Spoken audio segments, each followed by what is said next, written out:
welcome to another episode of Coping and Coffee. I'm a little eager today. Drank 2 espresso shots, whatever. Yeah, so let's get into today's topic. So I saw an Instagram post a few days ago because I'm like obsessed with poetry on Instagram. And yes, I'm the annoying person on Instagram stories that constantly posts poetry that nobody wants to hear, but I'm secretly crying in my bed at 4 a.m. about it. Oops. So what I wanted to talk about, one of the posts said, people have to realize that you have to let go of the person you were pre-trauma, in order to be able to cope and move forward, right? So it got me thinking about a letter that I wrote 1.5 years after losing my father. I lost my father to a heart attack. Next week will be 3 years. And it was a big loss on both me, my siblings, and just my whole entire family.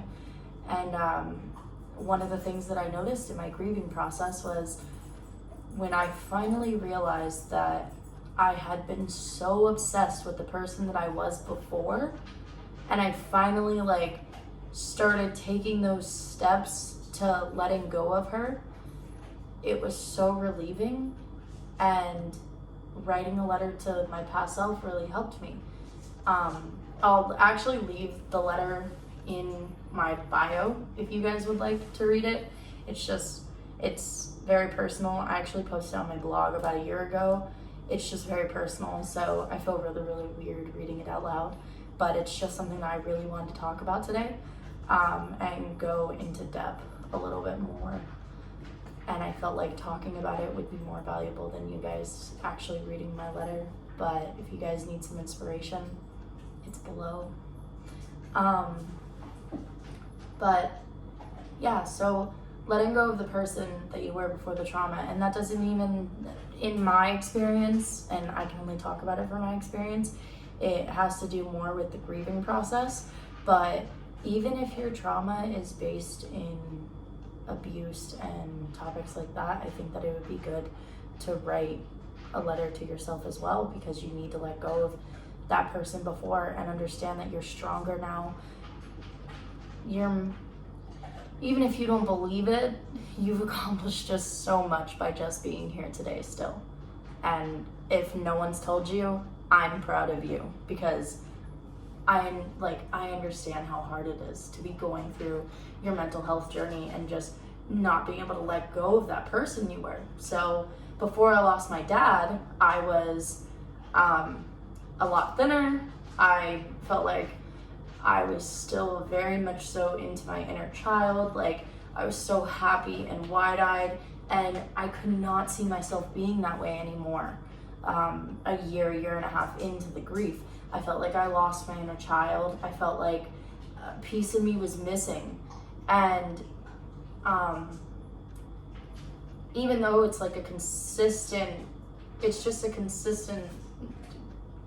it's a consistent journey, no matter what.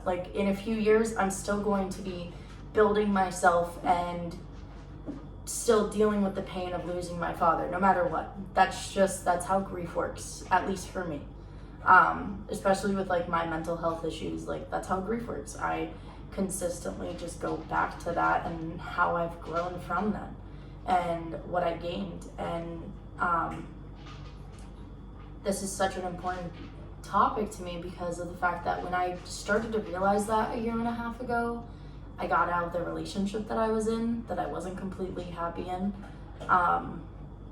He's a great individual, but it was just a step that I needed to take in order to grow. I felt that I was hindering myself in it, and I started to take the steps that I needed to in school. And I've just grown so much within the past year that I feel like that was a big stepping stone, was letting go of who I was. So basically in the letter, I'm talking about how I just felt like whenever I looked in a picture like at a picture of my father and it hurt, and then I saw a glimpse of me in the mirror smiling and just how careless I was, I would be like, oh, I'm so skinny. Oh, I was so much happier. Oh, I had so much more ambition. But that wasn't what it was. I wasn't dealing with what was really my issue. My issue was that past self had my father. Just like that past self didn't have the trauma that I had.